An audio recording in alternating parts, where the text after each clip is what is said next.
Welcome to the FBAA's Top Broker Podcast for mortgage brokers looking to take their business to the next level. Hey guys, and welcome to the Top Broker Podcast. Jaden here. Today we've got a special guest. We've got Nathan Vecchio, who's the FBAA Finance Broker of the Year for 2018 and newly crowned Better Business Awards Residential Broker of the Year for Queensland and Broker of the Year for Queensland for 2019. We're going to go through, and Nathan's going to step us through a simplest tip that you're going to find that's going to buy you 6 hours a day. It's incredible. Once you hear it, you're going to really love it. We also go through how social media became a bit of an addiction and how to beat that, and getting on top of emails. I know it's a pain point for me. I'm sure it's one for you. So we've got a lot to go through this episode. Let's dive right in. So Nathan, take us from the top. Your biggest distraction previously or currently? It was social media. So I had the worst habit with it. And I think I realized that I was wasting up to 2 hours a day on it. And, you know, it's so easy. It's on your phone. You got LinkedIn, Facebook, all those, Instagram at your fingertips.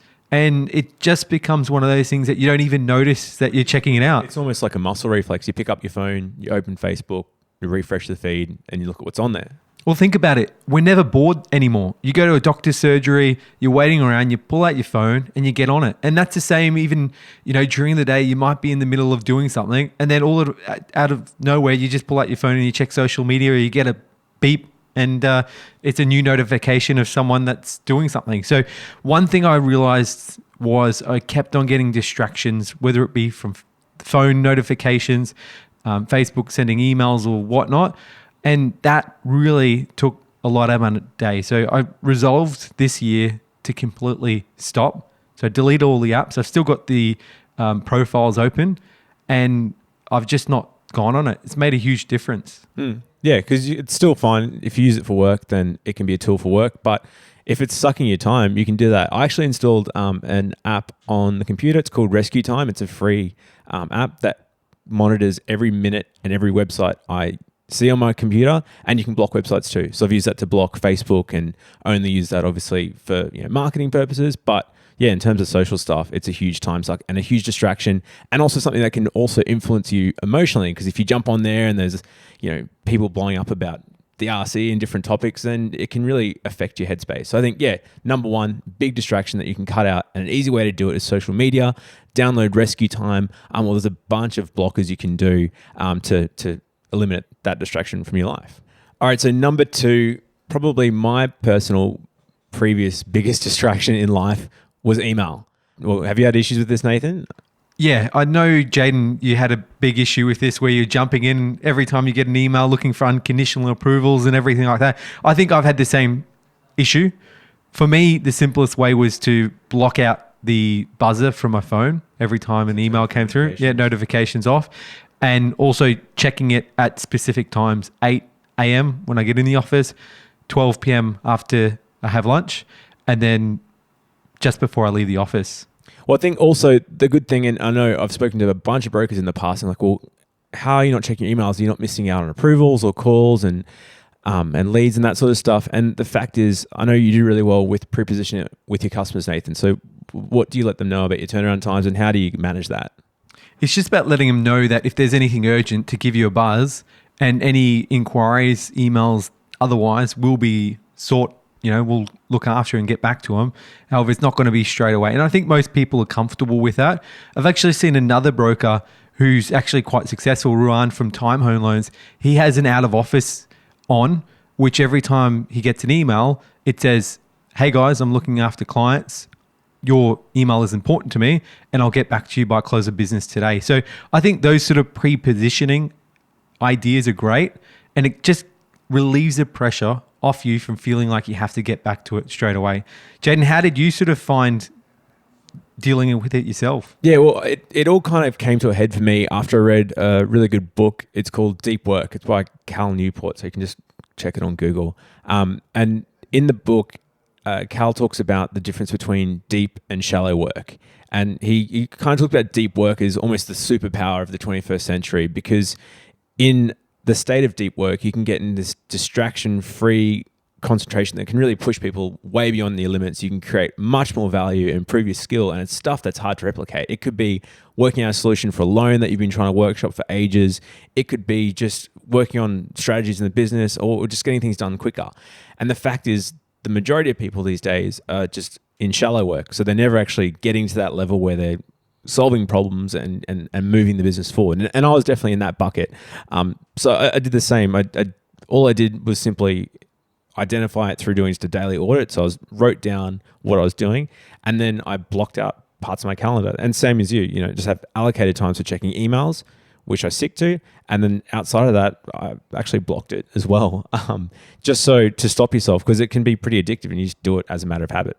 So practically, you talked about the daily audit there, Jaden. What did that look like? And then when you implemented the change with your daily planner, walk me through what that looks like. It's huge because it's like you get to the office and it's like from the minute you get there, when I was unorganized, the minute I left, I just felt like it was just a whirlwind. I was just getting pushed around and never got anything done.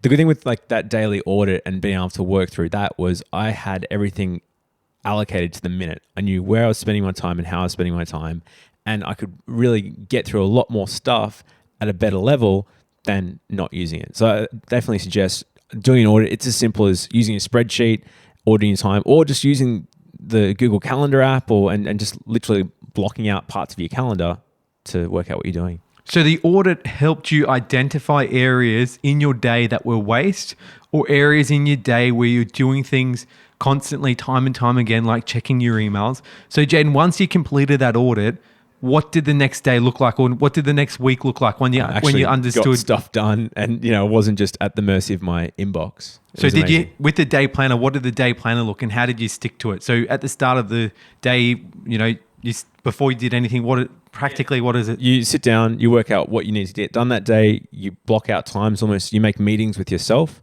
effectively to get your work. If it's check for updates, call a bank to workshop a deal, simple stuff like that. Do scenarios, call back clients. You actually have it blocked out during the day. You make those meetings, and you've got full control of your own calendar. Yeah, one thing I did, Jaden, with my daily planner was I realized I needed to get 10 calls done before 10 a.m. That was the most important thing I could do every day. So that was automatically locked in my Google Calendar. At the start of each day, I'd start off by looking at the diary, what was in it. I'd put in the slots for appointments, and then work things around it. So for example, get the 10 before 10, that it was non-negotiable.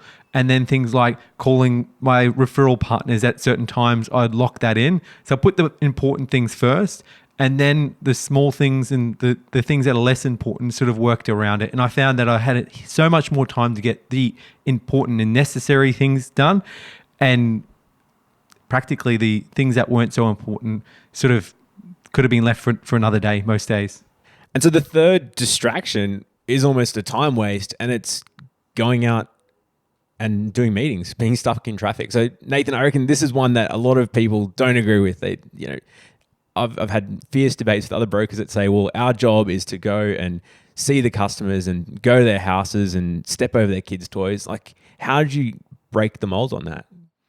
Yeah, I remember it was one particular day where I went from the north side of Brisbane to the south side of Brisbane, back to the far west of Brisbane, and I did like 4 or 5 hours worth of driving in peak hour and this, that, the other. And I got to the last appointment, and I remember sitting down. They had the TV blaring. The cat sat on my lap and ruined my suit. And it was just one of those moments where I was just like, this is not practical. I can't keep doing this.